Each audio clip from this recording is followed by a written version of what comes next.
Lumingon si Pedro at nakita niyang sumusunod ang alagad na minamahal ni Jesus. Siya ang humilig sa dibdib ni Jesus nang sila'y naghahapunan at nagtanong, Panginoon, sino po ang magkakanulo sa inyo? Nang makita siya ni Pedro, tinanong ito ni Jesus, Panginoon, ano po naman ang mangyayari sa taong ito? Sumagot si Jesus, kung ibig kong mabuhay siya hanggang sa pagbalik ko, ano sa iyo? Sumunod ka sa akin at kumalat sa mga kapatid ang balitang hindi mamamatay ang alagad na ito, bagamat hindi sinabi ni Jesus na hindi siya mamamatay, kundi kung ibig kong mabuhay siya hanggang sa pagbabalik ko, ano sa iyo? Ito po yung alagad na sinasabi ni Kuya Bert na nagpatotoo tungkol sa mga bagay nito. Siya rin ang sumulat ng mga ito at alam natin tunay ang kanyang patuto. Ito na ho yung pangwakas at marami pang ginawa ang Panginoong Jesus na kung susulatin lahat ay inaakala kong hindi magkakasya kahit na sa buong daigdig ang mga aklat na masusulat. Yan po ang wakas ng Ebanghelyo ho ni Juan ngayong gabi. At dito ho'y sa pagwawakas na ito, nakita ho natin dito yung pinakapunto ho ng aral dito ng ating Panginoon. Dito sa Ebanghelyong ito na ang nakalagay ho rito ay sa mabuting balitang ito ni Juan, nagpapakilala ito sa Panginoon Jesus bilang walang hanggang salita ng Diyos na naging tao at nanirahan sa piling natin. Sinulat po itong Ebanghelyong ito upang ang mga mababasa ay sumampalatayang si Jesus ang ipinangakong tagapagligtas, ang anak ng Diyos, sa gayon magkakaroon sila ng buhay. Pagkatapos ng paunang salita na nagugnay sa salita ng Diyos at kay Jesus, ang unang bahagi nito ay naglalahad ng iba't ibang himalang nagpapatunay na si Jesus nga ang ipinangakong Mesiyas. Iyan po mga kaibigan ang nilalaman ho nito, at pagkatapos ho nito maunawaan ho natin itong Ebanghelyong ito ay gusto ko magbigay ng panghuling pangwakas ko na tungkol sa Ebanghelyong ito, Kuya Ben. Una po ay gusto kong pasalamatan ng mga tagapakinig.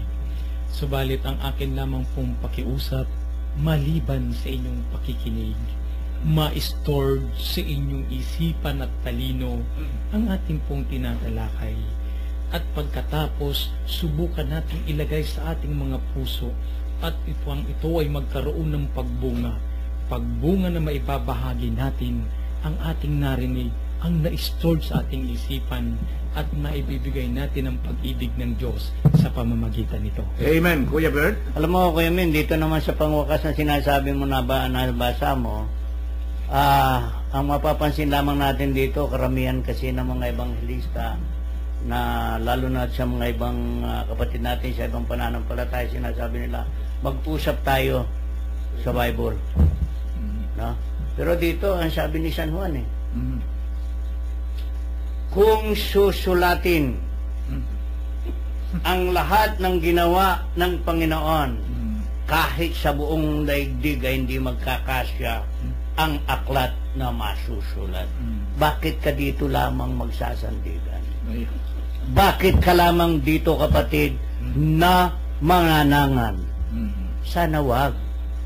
Wag lamang dito. Ibaling mo naman sa ibang pakikinig yung mga nababasa mo. Dahil hindi lamang dito dapat nakasulat. Sabi nga ni San Juan, ay kung susulating lahat ang ginawa ni Jesus, kahit sa buong daigdig, hindi magkakasya ang masusulat na aklat. Amen. So sa mga tuwid,